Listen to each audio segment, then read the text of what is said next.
चलिए नमस्कार, जय हिंद दोस्तों। हिंदी में एक और प्रैक्टिस सेट लेके मैं उपस्थित हूँ 25 में से 25 के लिए। ये हमारा तीसरा प्रैक्टिस सेट है, इसे देखिएगा। चलिए, जो आँखों के सामने हो उसे क्या कहते हैं? प्रत्यक्ष कहते हैं। क्या कहते हैं? आँखों के सामने हो उसे क्या कहते हैं? प्रत्यक्षदर्शी। आपने कहते हैं मैं उस घटना का प्रत्यक्षदर्शी हूँ, प्रत्यक्ष आँखों से देखा है। ठीक है, तो क्या आएगा? प्रत्यक्षदर्शी। चलिए बात करते हैं अगला। कोल्हू का बैल होना का मुहावरे का अर्थ क्या है? तो कोल्हू का बैल होने का अर्थ है दिन रात दिन मेहनत में लगे रहना, रात दिन काम में लगे रहना। बिल्कुल सही है पहला, रात दिन काम में लगे रहना। कोल्हू के बैल चलना नहीं गलत है, ये गलत हो जाएगा। बैल के समान बुद्धि होना ये भी गलत हो जाएगा। कोल्हू में बैल हो जितना गलत हो जाएगा। ठीक है, तो क्या हो जाएगा? रात दिन मेहनत करना, है ना। चलिए अगला, सही वर्तनी वाले शब्द को चयन करें। सभी सही वर्तनी कौन है? सही शब्द कौन सा है? तो उत्कृष्ट कैसे लिखते हैं ये आप लिखना सीखें। उत्कृष्ट, उत्कृष्ट विद्यालय होता है ना, मतलब अच्छे से भी अच्छा। आजकल क्या करते हैं माँ बाप, अपने बच्चे को सरकारी स्कूल में पढ़ाना पसंद नहीं करते, लेकिन सरकारी स्कूल सबसे अच्छे होते हैं। वहाँ पे आजकल फैसिलिटी सबसे अच्छी आती हैं। आप जाइएगा वहाँ पे, हर 7वें दिन निरीक्षण करिए कि क्या चल रहा है मेरे बच्चे के लिए, पढ़ाई के लिए, और प्राइवेट से दूर रहें। ठीक है, चलिए बात करें उत्कृष्ट कैसे लिखते हैं। भाई साहब ऐसे लिखते हैं। ठीक है, बात करते हैं अगला शब्द, विलोम शब्द का चुनना। घृणा का क्या होता है? विलोम प्रेम होता है। द्वेष नहीं होगा, निंदा नहीं होगा भाई साहब। निंदा तो चुगली करना होता है, ईर्ष्या तो दोष मतलब जलन होता है किसी से, द्वेष तो किसी से जलन होती है। प्रेम होगा घृणा का उल्टा प्रेम। चलिए बात करते हैं अगला शब्द। एक शब्द दिया है, इसमें कौन से भाग में त्रुटि है ये आपको ज्ञात करना है। त्रुटि कौन से भाग में, वो त्रुटि वाला भाग ज्ञात करना है। विभिन्न समस्याओं से, बिल्कुल सही है। जिसकी संबंध, जिसकी नहीं आएगा यहाँ पे, क्या आएगा? जिसका आएगा, जिसका संबंध। ठीक है, क्या आएगा? जिसका संबंध। ये का की गलती है भाई साहब। ठीक है, जिसका संबंध होता है।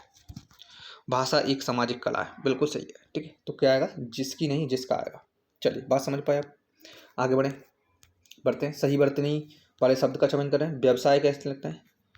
व्यवस्था कैसे लिखते हैं? तो व्यवस्था ऐसे लिखते हैं। ठीक है, व्यवस्था। क्लियर है। व्यवस्था बाकी कारण गलत है, या के कारण गलत है, बड़ा है बना दिया, और इसमें व्यवस्था सा पूरा बना दिया, इसलिए गलत है। ठीक है, क्लियर। चलिए बढ़ते हैं आगे। पर्यायवाची शब्द बताइए। कृपण का पर्यायवाची होता है कंजूस। कृपण मतलब ज़्यादा खर्च करने वाला, कंजूस मतलब बिल्कुल कम खर्च करने वाला। सॉरी, कृपण मतलब कम खर्च करने वाला, और कंजूस मतलब कम खर्च करने वाला। ठीक है, क्लियर है। चलिए आगे बढ़ते हैं। नेक्स्ट क्वेश्चन है, रेखांकित किया गया है उपयुक्त में कौन सा, क्या सही होगा इसमें? कागज से हाथ में लेकर गोला बना लो। तो कागज से नहीं, कागज को होना था। ठीक है, की वजह से गलत है, को है, लेकिन कागज को हाथ से नहीं, हाथ में लेकर। ठीक है, क्या आएगा? से के कारण गलत है, से के कारण गलत है। क्या आएगा? कागज को हाथ में लेकर गोला बना लो। ठीक है, बिल्कुल सही है, कागज को हाथ में लेकर गोला बना लो। अगला शब्द देखते हैं। पुस्तक का खाली स्थान, पन्ना फट गया। पुस्तक का क्या फट जाता है? पन्ना। शब्द थोड़ी पढ़ता है, वाक्य थोड़ी पढ़ता है, पढ़ थोड़ी पढ़ता है, पन्ना फट जाता है, फटता है तो पुस्तक का। चलिए बात करते हैं अगला क्वेश्चन। जो कभी बूढ़ा ना हो उसे कहते हैं? अजर कहते हैं। ठीक है, अमर तो जो कभी मरता नहीं है। यौवन तो जवानी को कहते हैं, और अमृत तो भाई साहब अमृत है, अमृत पीने से क्या हो जाता है? अजर और अमर दोनों हो जाते हैं। जो बूढ़ा नहीं होता उसे अजर कहते हैं। ठीक है, जो मरता नहीं है उसे अमर कहते हैं। ठीक है, बात करते हैं अगला क्वेश्चन। रेखांकित किया गया है, उसमें आपको क्या बताना है, क्या सही आएगा इसकी जगह? जब इच्छाएं हमारी पर हावी हो जाती हैं। जब इच्छाएं हमारी पर हावी हो जाती हैं, इसमें क्या गलती रहेगी? जब इच्छाएं हम पर होगा। ठीक है, क्या होना चाहिए था? हम पर होना चाहिए।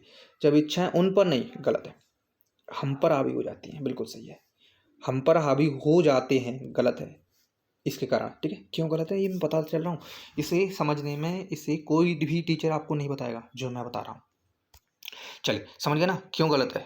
ये क्यों नहीं बताएगा, ये कोई नहीं बताएगा क्यों गलत है, लेकिन ये मैं आपको बताते चल रहा हूँ। 25 प्रैक्टिस सेट आप देखिएगा, आपके क्वेश्चन बनने लगेंगे 25 में से 25। ठीक है, चलिए बात करते हैं। जब इच्छाएं हमारो गलत है। ठीक है, तो दूसरा कुछ आंसर सही है। चलिए बात करते हैं अगला। रिक्त स्थान को भरने के लिए सबसे उपयुक्त शब्द का चयन करें। कालिदास बहुत बड़े कवि थे भाई साहब, रोगी नहीं, छोटे नहीं, ठीक है, बड़े कवि थे। कालिदास क्या थे? बहुत बड़े कवि थे, मूर्ख नहीं होगा, ठीक है। दिए गए शब्दों का विलोम बताइए। उर्वर का विलोम क्या होगा? उर्वर मतलब जिससे कुछ उत्पन्न हो रहा है वो, और उसका उल्टा होगा ऊसर। उर्वर का उल्टा क्या होगा? ऊसर। पराया नहीं, पराया तो अपना, पराया ये अपना का उल्टा होता है पराया। पतन, पतन नहीं होगा, ठीक है। ये तो गिरने का मतलब होता है, घृणा तो गलत है, ठीक है, ठीक है। तो ऊसर का उर्वर क्या होगा? ऊसर, उर्वर का ऊसर। प्रेम का घृणा होता है, उत्थान का पतन होता है, अपना का पराया होता है, ऊसर का क्या होगा? उर्वर होगा, ठीक, क्लियर है? समझ पाए आप?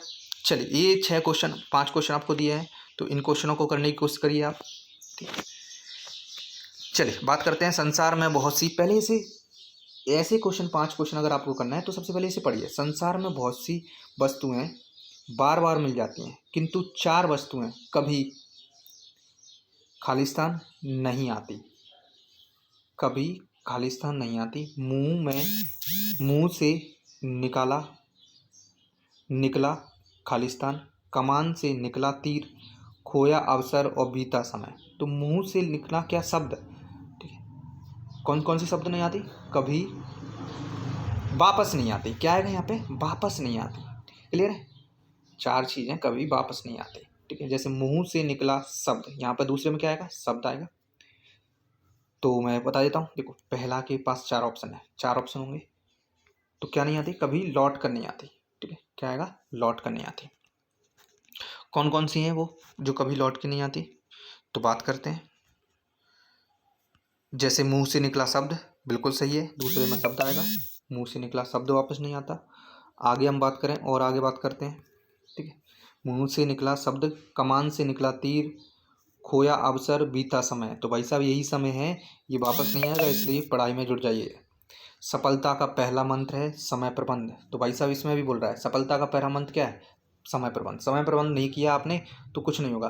कल नहीं, आज ही, आज से ही पढ़ना है आपको, है ना, आज ही। यह खालिस्तान का परम मंत्र है। किसका? सफलता का परम मंत्र है। किसका? सफलता आना चाहिए। देखो ऑप्शन पर डिपेंड करेगा, ऑप्शन में दिया है कि सफलता, ठीक है, क्योंकि हमें पढ़ने में सफलता है, ठीक है, तो सफलता का मूल मंत्र है, क्लियर है? आगे बढ़ते हैं। सफलता का मूल परम मंत्र, हमें जीवन के हर क्षेत्र में इसका ध्यान रखना होगा। क्या रखना होगा? ध्यान रखना होगा, या फिर अनुपालन करना होगा। तो क्या है ऑप्शन में? चलिए बात करते हैं। अनुसरण करना होगा। क्या? अनुसरण करना होगा। ध्यान तो है ही नहीं, तो अनुसरण करना होगा। इसका अनुसरण मतलब इसका पालन करना होगा। बात करते हैं आगे। जो आज को सार्थक बनाता है उसके भूत और भविष्य खालिस्तान हो जाते हैं। तो क्या हो जाते हैं? सार्थक हो जाते हैं, ठीक है। क्या सार्थक ऑप्शन में दिया है? सफल हो जाते हैं। सफल, बिल्कुल सही है, सफल हो जाते हैं, क्लियर। चलिए बात करते हैं, अगला क्वेश्चन क्या है। दिए गए शब्दों में पर्यायवाची शब्द का चयन करें। पर्यायवाची जानते हो ना, उसी जैसा पर्यायवाची। किस लय, बहुत अच्छा शब्द है। तो इसका शब्द क्या होगा? विद्यालय गलत, भोजन गलत, पुस्तकालय गलत। नव पल्लवन, नव पल्लव, किस लय का पर्यायवाची क्या है? नव पल्लव। चलिए बात करते हैं अगला। मछली खालिस्तान पानी में तैरती है, सभी को पता है। वास्तव पर अकेलापन विधाता का एक अभिशाप है। तो ये क्या आएगा? इसका कौन सा त्रुटि है? तो वास्तव गलत है इसमें। क्या? वास्तव, ठीक है। क्या आएगा? वास्तव में, यहाँ पर क्या आएगा? वास्तव में, वास्तव में अकेलापन विधाता का एक अभिशाप है, ठीक है। तो ये आना था, ये गलत है, पर नहीं, ठीक है। चलिए बात करते हैं अगला शब्द। आंखें खुलना का मुहावरे का अर्थ क्या है? तो वास्तविकता का बोध होना। आंखें खुलना मतलब वास्तविकता का बोध होना। ये आपको वास्तविकता का बोध होना चाहिए, आपकी आंखें खुलना चाहिए कि 15 से 16 घंटे पढ़ना है। बात करते हैं अगला क्वेश्चन। मेरे प्रश्न का क्या चाहिए? उत्तर चाहिए भाई साहब। हो गया।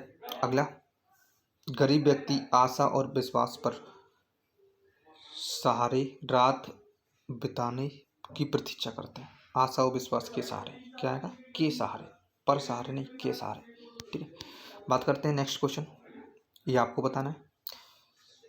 इस संसार का राज में आटे दाल के दाम 7वें आसमान पर पहुंच गए हैं।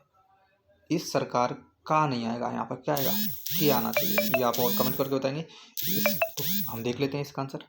इस सरकार का, यहाँ पे क्या आएगा, की आएगा, तभी सही हो पाएगा। चलिए मिलते हैं नेक्स्ट वीडियो में। जय हिंद, जय भारत, जय किसान। धन्यवाद।